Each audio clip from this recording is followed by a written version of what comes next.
अखिलेषु वाक्यैः स्योद्भवादितमशेषविशेषतोऽपि वन्द्यं सदा प्रियतं सन्नमामि।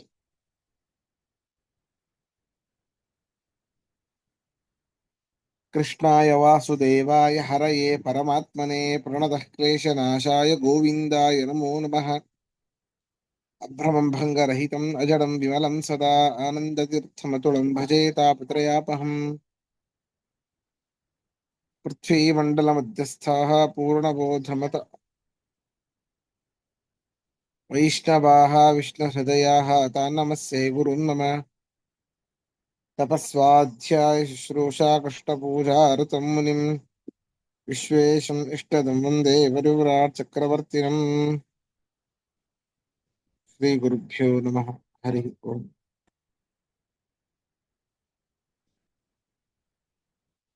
35ನೇ ಶ್ಲೋಕ ಆಗಬೇಕು, ಹೌದಾ?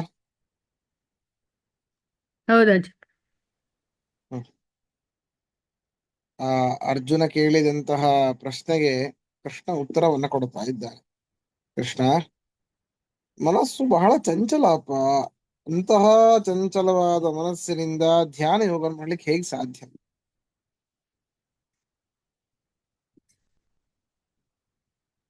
ಆಕಾಶದಲ್ಲಿ ಅಲೆದಾಡುವ ಗಾಳಿಯನ್ನ ಹೇಗೆ ಹಿಡಿಲಿಕ್ಕೆ ಸಾಧ್ಯವೋ ಹಾಗೇನೆ ಈ ಒಂದು ಮನಸ್ಸನ್ನ, ನಮ್ಮ ಹೃದಯಾಕಾಶದಲ್ಲಿ ಓಡಾಡುವಂತಹ ಮನಸ್ಸನ್ನ ಹಿಡಿಲಿಕ್ಕೆ ಅಷ್ಟೇ ಅಸಾಧ್ಯ, ನಿಗ್ರಹಿಸ್ಲಿಕ್ಕೆ ಆಗೋದಿಲ್ಲ, ಬಹಳ ಚಂಚಲ ಅಂತ ನನಗೆ ಅನಿಸತ್ತೆ ಅಂತ ಅವನು ಹೇಳ್ದ. ಈಗ ಕೃಷ್ಣ ಪರಮಾತ್ಮ ಹೇಳ್ತಾ ಇದ್ದಾನೆ. ಶ್ರೀ ಭಗವಾನುವಾಚ ಅಸಂಶಯಂ ಮಹಾಬಾಹೋ ಮನೋ ದುರ್ನಿಗ್ರಹಂ ಚಲಂ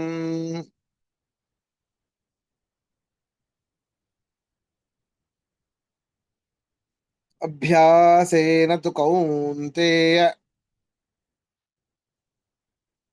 ವೈರಾಗ್ಯೇಣ ಚ ಗೃಹ್ಯತೆ.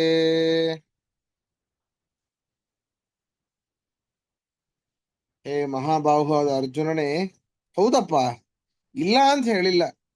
ಸ್ವಾಭಾವಿಕವಾಗಿ ಚಂಚಲವಾದ ಮನಸ್ಸು, ಅದನ್ನ ನಿಗ್ರಹಿಸುವುದು ಕಷ್ಟ ಸಾಧ್ಯ, ಅಸಾಧ್ಯ ಅಂತಲ್ಲ, ಕಷ್ಟ ಸಾಧ್ಯ.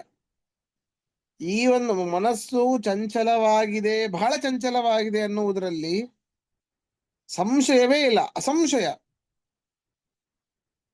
ಮನಃ ಚಲಂ ದುರ್ನಿಗ್ರಹಂ, ಈ ಮನಸ್ಸಿನ ಚಂಚಲತೆಯನ್ನ, ಚಂಚಲವಾದ ಮನಸ್ಸನ್ನ ನಿಗ್ರಹ ಮಾಡೋದು ಬಹಳ ಕಷ್ಟ, ಕಷ್ಟ ಆದ್ರೆ ಸಾಧ್ಯ, ಈ ವಿಷಯದ ಸಂಶಯ ಇಲ್ಲ. ಆದರೆ ಅಷ್ಟಿದ್ದರೂ ಕೂಡ ಅಭ್ಯಾಸೇನದು ಕೌಂತೇಯ ವೈರಾಗ್ಯೇನ ಚ ಗೃಹ್ಯತೆ. ಈ ನೋಡಿ, ಅರ್ಜುನ ಪ್ರಶ್ನೆ ಕೇಳಿದ್ದೇನು? ಮನಸ್ಸು ಸ್ಥಿರವಾಗಿ ನಿಲ್ಲೋದಿಲ್ಲ, ಆದ್ದರಿಂದಾಗಿ ನೀನು ಹೇಳಿರುವಂತಹ ಈ ಒಂದು ಧ್ಯಾನ ಯೋಗ, ಅರ್ಥಾತ್ ಸರ್ವತ್ರ ಪರಮಾತ್ಮ ಇದ್ದಾನೆ, ಅಣುರೇಣು ತೃಣಕಾಷ್ಟ ಪರಿಪೂರ್ಣ ಗೋವಿಂದ, ಎಲ್ಲದರಲ್ಲೂ ಇರುವಂತದ್ದು ಪರಮಾತ್ಮನ ರೂಪ, ಯಾವುದೇ ರೀತಿಯಾದಂತಹ ಭೇದ ಇಲ್ಲ ಆ ರೂಪಕ್ಕೆ. ಅದೇ ರೀತಿ ಹೇಗೆ ನನಗೆ ಸುಖವಾಗುತ್ತೋ, ಹೇಗೆ ನನಗೆ ಸುಖವು ಇಷ್ಟವೋ, ಅದೇ ರೀತಿ ಎಲ್ಲರಿಗೂ ಸುಖವೇ ಇಷ್ಟ. ಆದ್ದರಿಂದ ಎಲ್ಲರಿಗೂ ಸುಖವೇ ಆಗಲಿ ಅಂತ ಬಯಸೋದು ಏನಿದೆ, ಈ ಒಂದು ಪದ್ಧತಿ ಏನಿದೆ, ಇದು ಅಸಾಧ್ಯ ಅಂತ ಹೇಳಿದ್ದ. ಯಾಕೆ? ಮನಸ್ಸು ಚಂಚಲವಾಗಿದೆ ಅಂತ. ಅದೇ ಕೃಷ್ಣ ಪರಮಾತ್ಮ ಹೇಳ್ತಾ ಇದ್ದಾನೆ, ಹೌದು, ಧ್ಯಾನ ಮಾಡಬೇಕು. ಮೊಟ್ಟ ಮೊದಲಿಗೆ ಧ್ಯಾನ ಮಾಡೋಣಪ್ಪ, ಮೊಟ್ಟ ಮೊದಲಿಗೆ ಮನಸ್ಸ ನಿಗ್ರಹಿಸಿ ಬಿಡೋಣ ಅಂತಂದ್ರೆ ಇಲ್ಲ. ಅಭ್ಯಾಸ, ನಿರಂತರವಾದ ಅಭ್ಯಾಸವನ್ನ ಮಾಡ್ತಾ ಇರಬೇಕು ಧ್ಯಾನವನ್ನ. ಈ ರೀತಿಯಾದ ಅವಿಚ್ಛಿನ್ನವಾದ, ಯಾವುದೇ ರೀತಿಯಾದಂತಹ ಅಡೆತಡೆಗಳಿಲ್ಲದ ಪ್ರತಿನಿತ್ಯ ಧ್ಯಾನ ಈ ಒಂದು ಮನಸ್ಸಿನ ಚಂಚಲತೆಯನ್ನ ಹೋಗಲಾಡಿಸ್ಲಿಕ್ಕೆ ಕಾರಣವಾಗತ್ತೆ. ಅಷ್ಟೇ ಅಲ್ಲ, ಅದು ಆಗೋದಿಲ್ಲಪ್ಪ ಅಂತಂದ್ರೆ ವಿಷಯ ವೈರಾಗ್ಯ, ಅನಿಸಿದ್ದನ್ನ ಮಾಡದೇ ಇರೋದು, ಒಳ್ಳೆಯದಲ್ಲ ಕೆಟ್ಟದ್ದನ್ನ. ನಾವು ಬದುಕಲಿಕ್ಕೆ ಎಷ್ಟು ಬೇಕೋ ಅಷ್ಟನ್ನ ಸ್ವೀಕಾರ ಮಾಡೋಣ. ಉಳಿದಿದ್ದು ರುಚಿ ರುಚಿಯಾದ ಪದಾರ್ಥಗಳನ್ನ ನಮ್ಮ ನಾಲಿಗೆಗೆ ಕೊಡೋದು ಬೇಡ. ತಂಪಾದ ಗಾಳಿಯಲ್ಲಿ ಬಹಳ ಹೊತ್ತು ನಾವು ಕೂಡೋದು ಬೇಡ. ಇಂಪಾದ ಸಂಗೀತವನ್ನ ಅದರಲ್ಲಿಯೇನೆ ಮಗ್ನ ಆಗುವ ಹಾಗೆ ಕೇಳೋದು ಬೇಡ. ಕೇಳೋಣ, ಅದರಲ್ಲಿಯೇ ಮಗ್ನರಾಗುವಷ್ಟು ಕೇಳೋದು ಬೇಡ. ಅದ್ಭುತವಾದ ಒಂದು ಸಿನಿಮಾವನ್ನ, ಚಿತ್ರವನ್ನ ಗಂಟೆಗಳ ಕಾಲ ನೋಡೋದು ಬೇಡ. ಸ್ವಲ್ಪ ಹೊತ್ತು ನೋಡೋಣ. ಈ ರೀತಿ ನಮ್ಮ ಪಂಚೇಂದ್ರಿಯಗಳಿಗೆ ವಿಷಯಗಳ ಆಯಾಯ ರೂಪ, ರಸ, ಗಂಧ, ಸ್ಪರ್ಶ, ಶಬ್ದ ಆಯಾಯ ವಿಷಯಗಳನ್ನ ಸ್ವಲ್ಪ ದೂರ ಮಾಡಬೇಕು ಆಯಾಯ ಇಂದ್ರಿಯಗಳಿಂದ. ಈ ವಿಷಯ ವೈರಾಗ್ಯದಿಂದಾಗಿ ಮನಸ್ಸು ವಶದಲ್ಲಿ ಇಟ್ಟುಕೊಳ್ಳಬಹುದು. ಮನಸ್ಸನ್ನ ತಮ್ಮ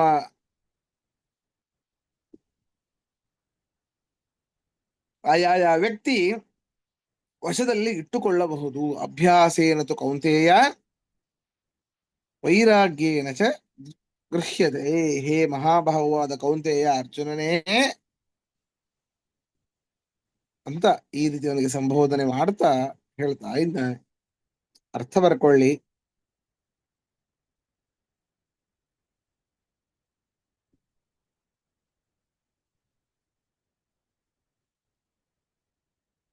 ಮಹಾಬಾಹೋ ಕೌಂತೆಯ, ಮಹಾಬಾಹೋ ಕೌಂತೆಯ,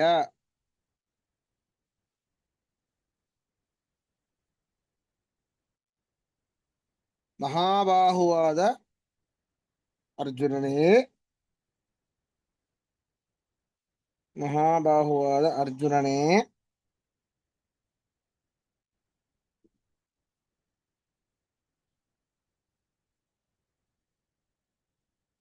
ಚಲಂ ಸ್ವಾಭಾವಿಕವಾಗಿ ಚಂಚಲತೆ ಉಳ್ಳ,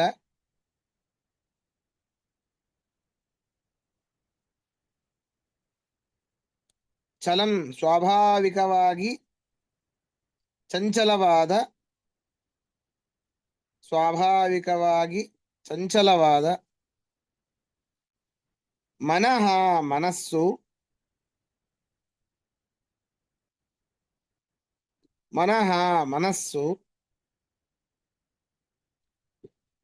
ದುರ್ನಿಗ್ರಹಂ ನಿಯಂತ್ರಣಕ್ಕೆ ಬರುವುದು ಕಷ್ಟ ಸಾಧ್ಯ. ದುರ್ನಿಗ್ರಹಂ ನಿಯಂತ್ರಣಕ್ಕೆ ಬರುವುದು ಕಷ್ಟ ಸಾಧ್ಯ ಎಂಬುದು, ದುರ್ನಿಗ್ರಹಂ ನಿಯಂತ್ರಣಕ್ಕೆ ಬರುವುದು ಕಷ್ಟ ಸಾಧ್ಯ ಎಂಬುದು ಅಸಂಶಯಂ ನಿಸ್ಸಂಶಯ, ಅಸಂಶಯಂ ನಿಸ್ಸಂಶಯ.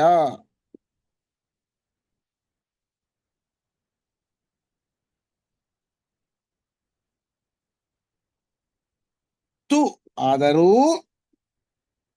ತು ಆದರೂ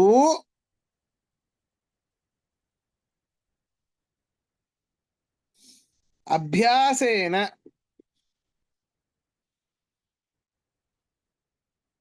ಅಭ್ಯಾಸೇನ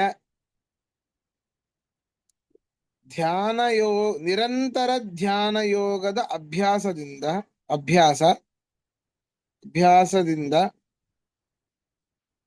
ನಿರಂತರ ಧ್ಯಾನ ಯೋಗದ ಅಭ್ಯಾಸದಿಂದ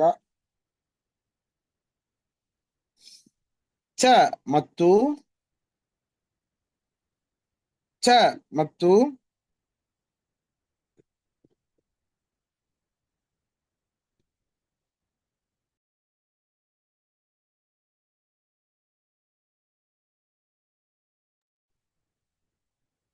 ಅಭ್ಯಾಸೇನ ನಿರಂತರ ಧ್ಯಾನ ಯೋಗದ ಅಭ್ಯಾಸ ಚ ಮತ್ತು ವೈರಾಗೇಣ, ವೈರಾಗ್ಯೇಣ ವೈರಾಗ್ಯಗಳಿಂದ, ವೈರಾಗ್ಯದಿಂದ ಗೃಹ್ಯತೆ ನಿಗ್ರಹಿಸಲ್ಪಡುತ್ತದೆ, ಗೃಹ್ಯತೆ ನಿಗ್ರಹಿಸಲ್ಪಡುತ್ತದೆ.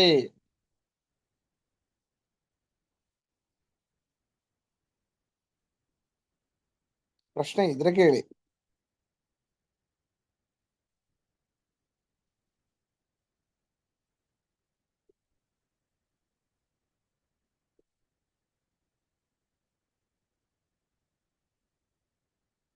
ಸರಿ, ಮುಂದೆ ಹೋಗೋಣ.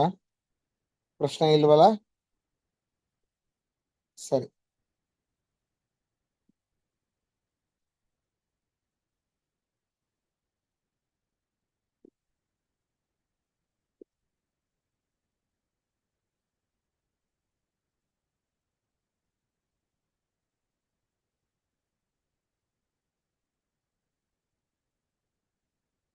असंयतात्मना योगो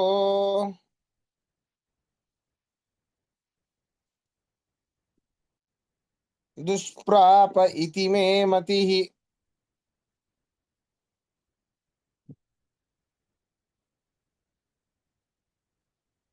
वश्यात्मना तु यतता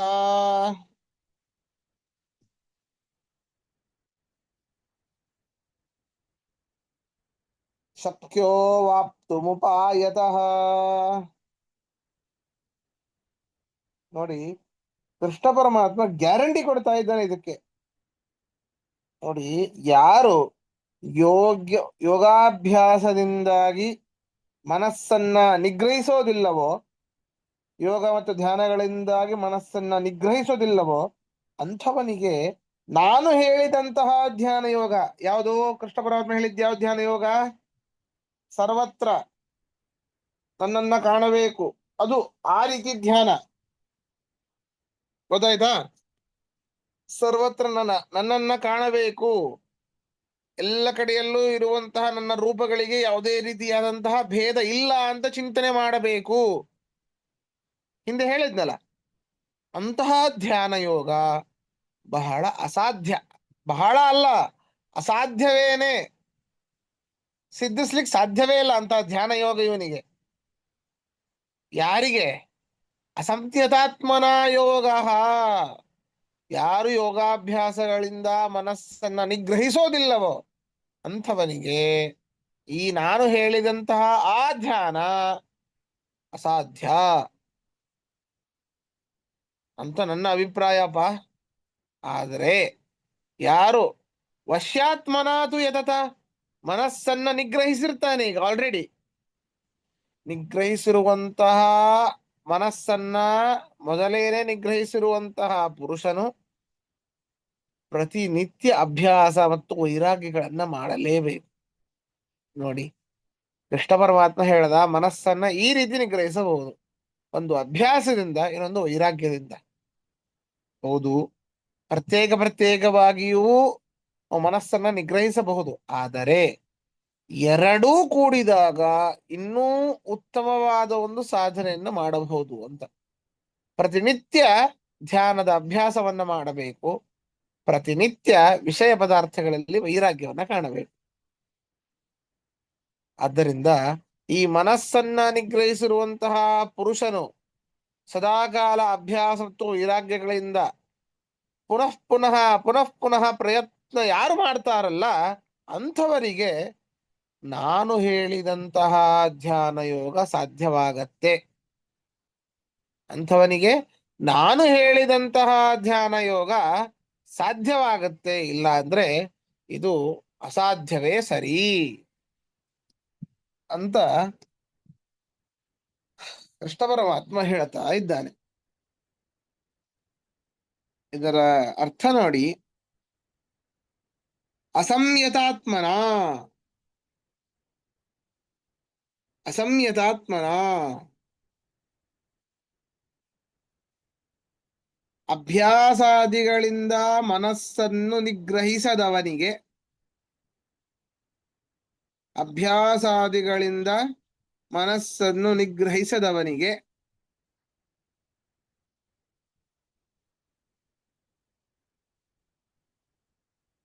ದುಷ್ಪ್ರಾಪ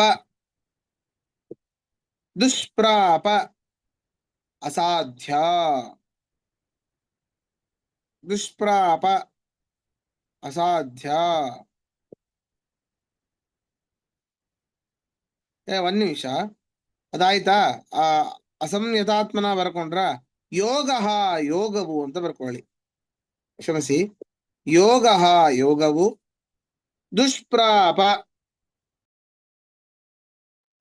ದುಷ್ಪ್ರಾಪ ಅಸಾಧ್ಯ. ಯೋಗ ಯೋಗವು ದುಷ್ಪ್ರಾಪ ಅಸಾಧ್ಯ ಇತಿ ಎಂದು ಮೇ ಮತಿ ನನ್ನ ಅಭಿಪ್ರಾಯ. ಮೇ ಮತಿ ನನ್ನ ಅಭಿಪ್ರಾಯ.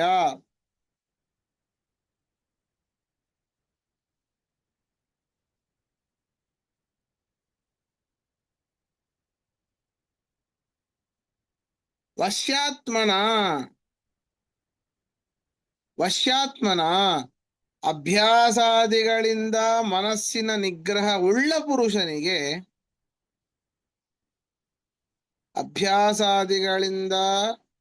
ಮನಸ್ಸಿನ ನಿಗ್ರಹ ಉಳ್ಳ ಪುರುಷನಿಗೆ ಒಂದು ಸರ್ತಿ ಮನಸ್ಸನ್ನ ನಿಗ್ರಹ ಮಾಡಿಬಿಟ್ರೆ ಆಯ್ತು, ಜೀವನ ಪರ್ಯಂತ ಮಾಡೋದು ಬೇಕಾಗಿಲ್ಲ. ಇಲ್ಲ, ಸದಾ ಕಾಲ ಮಾಡ್ತಾನೇ ಇರಬೇಕು. ಒಂದು ದಿನ ಬಿಟ್ರೋ ಕೋತಿ ಮರ ಹತ್ತತ್ತೆ ಅಷ್ಟೇ, ಪಕ್ಷಿ ಪಂಜರದಿಂದ ಹಾರಿ ಹೋಗುತ್ತೆ ಅಷ್ಟೇ, ಮತ್ತೆ ಹಿಡಿಲಿಕ್ಕೆ ಸಾಧ್ಯವೇ ಇಲ್ಲ. ಹಾಗೆ ಪಶ್ಚಾತ್ಮನ ಅಭ್ಯಾಸಾದಿಗಳಿಂದ ಮನಸ್ಸಿನ ನಿಗ್ರಹ ಉಳ್ಳ ಪುರುಷನಿಗೆ ಉಪಾಯತಃ ಅಭ್ಯಾಸ ವೈರಾಗ್ಯಾದಿ ಉಪಾಯದಿಂದ ಅಭ್ಯಾಸ ವೈರಾಗ್ಯಾದಿ ಉಪಾಯದಿಂದ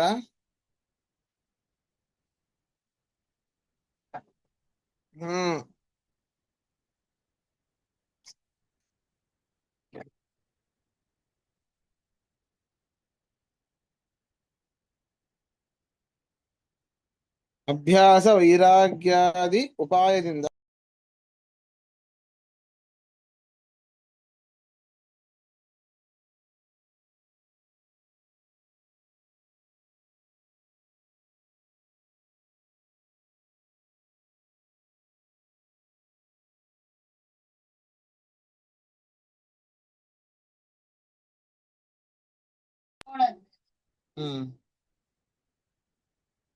ಅಭ್ಯಾಸ ವಶ್ಯಾತ್ಮನ ಆಯ್ತಲ್ಲ, ಉಪಾಯತಃ ಅಭ್ಯಾಸ ವೈರಾಗ್ಯಾದಿ ಉಪಾಯದಿಂದ ಯತತ ಪುನಃ ಪುನಃ ಪ್ರಯತ್ನ ಮಾಡುವುದರಿಂದ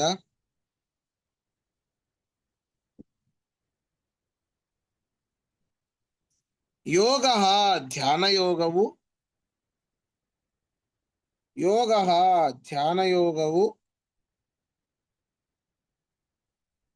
ಅವಾಪ್ತುಂ ಶಕ್ಯ ಹೊಂದಲು ಸಾಧ್ಯ.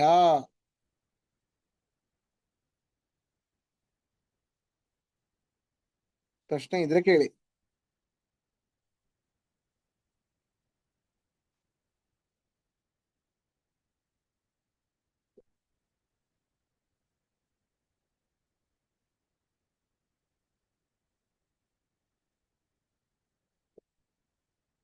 ಪ್ರಶ್ನೆ ಇದ್ರೆ ಕೇಳಿ.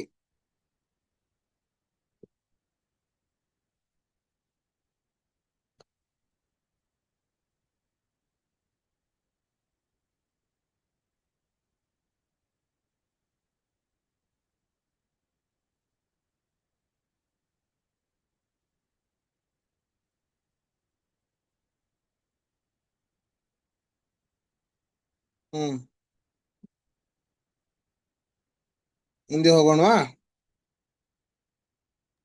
ಆಚಾರ್ಯ. ಸರಿ.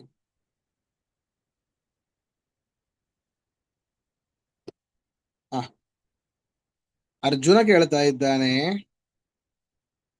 ಅಯತಿ ಶ್ರದ್ಧಯೋಪೇತೋ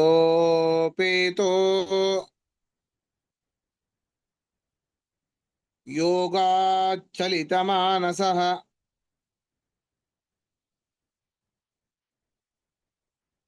ಅಪ್ರಾಪ್ಯ ಯೋಗ ಸಂಸಿದ್ಧಿಂ ಕಾ ಗತಿಂ ಕೃಷ್ಣ ಗಚ್ಚತಿ. ಡೈರೆಕ್ಟ್ ಆಗಿ ನಮಗೆ ಹೇಳ್ತಾ ಇದ್ದಾನೆ ಅರ್ಜುನ. ಕೃಷ್ಣ ಎಲ್ಲ ಹೇಳಿಬಿಟ್ಟ. ಅಂತಹ ಧ್ಯಾನದ ಫಲ ಏನು? ಸ್ವರೂಪಾನಂದ ಆವಿರ್ಭಾವ. ಅವರು ನನ್ನನ್ನೇ ಸೇರ್ತಾರೆ, ಅಂದ್ರೆ ನಾನೇ ಆಗೋದಿಲ್ಲ, ನನ್ನನ್ನೇ ಸೇರ್ತಾರೆ, ಅರ್ಥಾತ್ ಮೋಕ್ಷವನ್ನೇ ಹೊಂದುತ್ತಾರೆ ಅಂತ ಕೃಷ್ಣ ಪರಮಾತ್ಮ ಧ್ಯಾನದ ಫಲವನ್ನ ಹೇಳಿದ್ದ. ಹಾಗಾದ್ರೆ ಯಾರು ಯಾರು ಅಂತಹ ಧ್ಯಾನವನ್ನ ಮಾಡಿ ಧ್ಯಾನ ಯೋಗಿಗಳು ಅಂತ ಕರೆಸ್ಕೊಂಡಿರ್ತಾರೋ ಅವರಿಗೆ ಅದು ಫಲ ಅಂತ ಗೊತ್ತಾಯ್ತು. ಹಾಗಾದ್ರೆ ಕೃಷ್ಣ ಯಾರು ಇಂತಹ ಅಭ್ಯಾಸಾದಿಗಳಿಂದ ಮನಸ್ಸನ್ನ ನಿಗ್ರಹಿಸದೇನೆ ಇಂತಹ ಅದ್ಭುತವಾದ ಧ್ಯಾನದಿಂದಾಗಿ ಚ್ಯುತರಾಗಿರ್ತಾರೋ ಅವರಿಗೆ ಯಾವುದು ಫಲ? ಅವರಿಗೊಂದು ಫಲ ಬೇಕಲ್ಲ, ಕೆಟ್ಟದ್ದೋ ಒಳ್ಳೇದೋ ಸೆಕೆಂಡ್ರಿ, ಅವ್ರಿಗೆ ಏನು ಫಲ ಅಂತ ಕೇಳ್ತಾ ಇದ್ದಾನೆ ಅರ್ಜುನ. ಡೈರೆಕ್ಟ್ ಆಗಿ ನಮ್ಮನ್ನೇ ತೋರಿಸ್ತಾ ಇದ್ದಾನಷ್ಟೇ ಕೃಷ್ಣ. ಈ ಒಂದು ಶ್ರದ್ಧೆಯೋಪೇತೋ ಯೋಗ ಚಲಿತ ಮಾನಸಃ, ಶ್ರದ್ಧೆಯೇ ಇಲ್ಲ ಅವರಿಗೆ. ಆಸ್ತಿಕ್ಯ ಬುದ್ಧಿ ಇದೆ, ಪರಮಾತ್ಮ ಸರ್ವೋತ್ತಮ ಅಂತ ಬುದ್ಧಿ ಇದೆ, ಆದರೆ ಈ ಒಂದು ಧ್ಯಾನವನ್ನ ಮಾಡಬೇಕು, ಸತತವಾಗಿ ಮಾಡಬೇಕು ಅಂತ ಪ್ರಯತ್ನನೇ ಮಾಡಿಲ್ಲ. ಈ ಒಂದು ಧ್ಯಾನ ಯೋಗದಿಂದ ಬಹಳ ದೂರ ಇದ್ದಾರೆ. ಅದರಿಂದಾಗಿ ಅಂತಹ ಮನಸ್ಸುಳ್ಳಂತಹ ಜೀವ ಏನಿದ್ದಾನೆ, ಆ ಯೋಗ ಸಂಸಿದ್ಧಿಯನ್ನ ಪಡೆಯದೇ ಇರುವಂತಹ ಜೀವ ಏನಿದ್ದಾನೆ, ಆ ಜೀವ ಈ ಧ್ಯಾನದ ಫಲವಾದ ಜ್ಞಾನವನ್ನ ಪಡೆಯದಿದ್ದರೆ ಹಾಗಾದ್ರೆ ಅವನು ಯಾವ ಗತಿಯನ್ನ ಹೊಂದುತ್ತಾನಪ್ಪ? ಧ್ಯಾನದ ಫಲವಾದ ಫಲ ಯಾವುದು? ಜ್ಞಾನ. ಆ ಜ್ಞಾನ ಪಡೆದವನಿಗೆ ಮೋಕ್ಷ, ಅದೇ ಗತಿ. ಹಾಗಾದ್ರೆ ಇವನು ಆಸ್ತಿಕ್ಯ ಬುದ್ಧಿ ಇದೆ, ಧ್ಯಾನವನ್ನ ಮಾಡಿಲ್ಲ, ಮನಸ್ಸನ್ನ ನಿಗ್ರಹಿಸಿಲ್ಲ, ಅದರಿಂದ ಜ್ಞಾನ ಬಂದಿಲ್ಲ ಅಂತಂದ ಮೇಲೆ ಅವನಿಗೆ ಅಂತಹ ಜ್ಞಾನವನ್ನು ಪಡೆಯದೇ ಇರುವಂತಹ ಜೀವನು ಇನ್ಯಾವ ಫಲವನ್ನು ಹೊಂದುತ್ತಾನೆ ಅಂತ ಅರ್ಜುನ ಪ್ರಶ್ನೆ ಕೇಳ್ತಾ ಇದ್ದಾನೆ. ಅರ್ಜುನ ನೋಡಿ, ಅರ್ಥ ನೋಡಿ. ಹೇ ಕೃಷ್ಣ, ಎಲೈ ಕೃಷ್ಣನೇ, ಹೇ ಕೃಷ್ಣ, ಎಲೈ ಕೃಷ್ಣನೇ,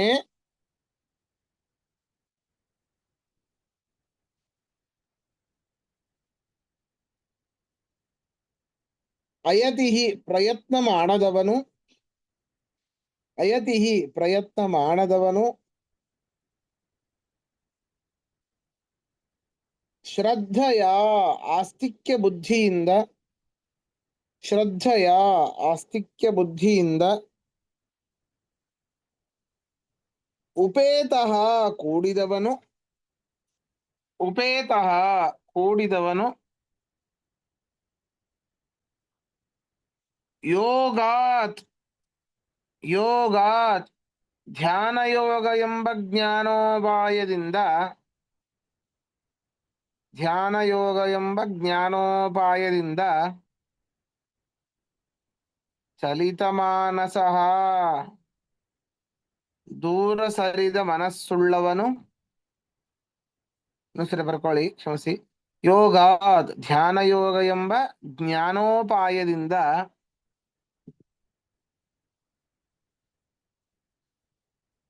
ಚಲಿತ ಮಾನಸಃ, ದೂರ ಸರಿದ ಮನಸ್ಸುಳ್ಳವನು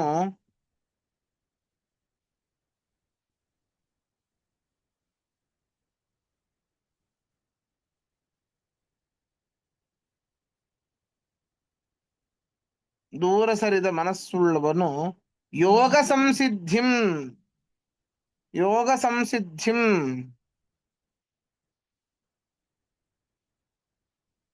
ಧ್ಯಾನದ ಫಲವಾದ ಜ್ಞಾನವನ್ನು, ಧ್ಯಾನದ ಫಲವಾದ ಜ್ಞಾನವನ್ನು ಅಪ್ರಾಪ್ಯ ಹೊಂದದೆ,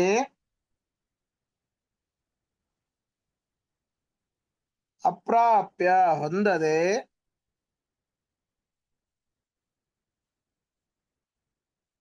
ಹೇ ಕಾ ಗತಿಂ ಗಚ್ಚತಿ, ಹೇ ಬೇಡ, ಕಾಂ ಗತಿಂ ಗಚ್ಚತಿ ಯಾವ ಗತಿಯನ್ನು ಹೊಂದುತ್ತಾನೆ? ಕಾಂ ಗತಿಂ ಗಚ್ಚತಿ.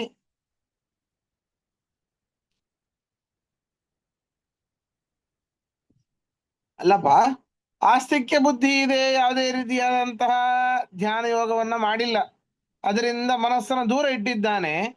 ಅಂತಹ ಧ್ಯಾನ ಯೋಗದ ಫಲವಾದ ಜ್ಞಾನವನ್ನ ಪಡೆಯದೆ ಅಂತಹ ಜೀವ ಹೇಗೆ ಅಲ್ಲ ಕೃಷ್ಣ, ಅವನು ಯಾವ ಗತಿಯನ್ನು ಹೊಂದ್ತಾನಪ್ಪ ಅಂತ ಅದ್ಭುತವಾಗಿ ಕೇಳ್ತಾ ಇದ್ದಾನೆ ಅರ್ಜುನ.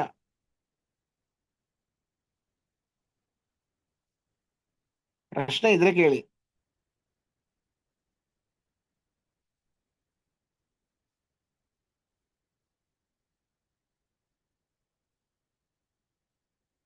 ಇಲ್ಲಿ ಶ್ರದ್ಧೆಯೋ ಅಂದ್ರೆ ಆಸ್ತಿಕ್ಯ ಬುದ್ಧಿ ಅಂದ್ರಲ್ಲ. ಹೌದು, ಶ್ರದ್ಧೆಯ, ಹೌದು. ಉಪೇತ ಅಂದ್ರೆ ಕೂಡಿದ. ಓಕೆ.